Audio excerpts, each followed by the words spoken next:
ইসলাম শিখিয়েছে শেষ নিঃশ্বাস পর্যন্ত তোমাকে লড়ে যেতে হবে।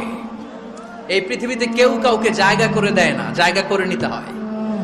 এই পৃথিবীটা the life is not a bed of roses, এটা ফুল বিছানো কোনো ফুল সজ্জা নয়, এটা কণ্টকাকীর্ণ। কেউ আপনার স্পেস করে দিবে না, কেউ আপনাকে সুযোগ করে দিবে না, কেউ আপনার জায়গা করে দিবে না, বরং আপনি জায়গা করে নিলে টাইনা নিচে নামাবে। কথা বলেন। এজন্য কখনো অলসতাকে স্থান দেয়া যাবে। রাসূল বাত্তালি দুক্কানু শয়তান, অলস মস্তিষ্ক শয়তানের আড্ডা। অলস যদি কেউ থাকে এটাতে টেনে বেঁধে কাজে নামাবেন, পারা যাবে? আমরা আমাদের সমতল ভূমিতে চাষ করতে চাই না। মালয়েশিয়াতে একটা এলাকা আছে ক্যামেরুন হাইল্যান্ড, ওরা পাহাড়ের মধ্যে চাষাবাদ করে গোটা মালয়েশিয়ার খাদ্যদ্রব্যের অভাবকে মুক্ত করে দিয়েছে।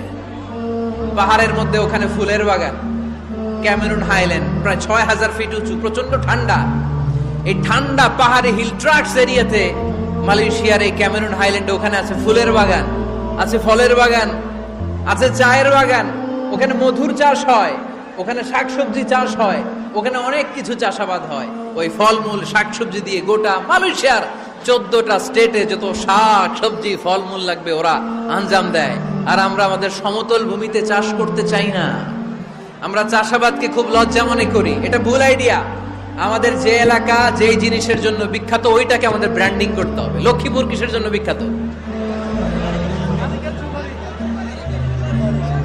নারিকেল সুপারি।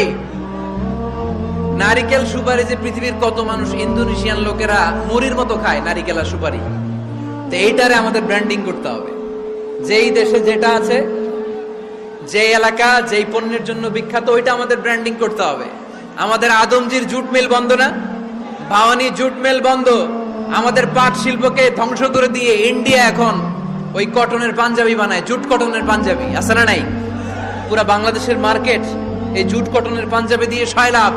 আমাদের বাংলাদেশের পাট দিয়ে যদি আমরা মিহি পাঞ্জাবি বানাতে পারতাম, গোটা বিশ্বকে, বিশ্ববাজারকে আমরা দখল করে নিতে পারতাম, ঠিক কিনা?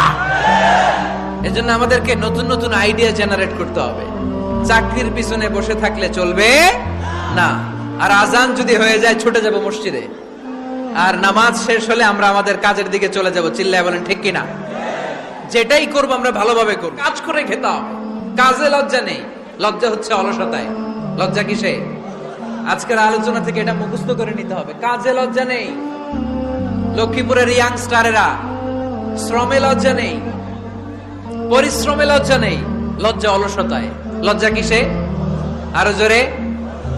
নবীরা কি এমনি এমনি বসে বসে খাইছে?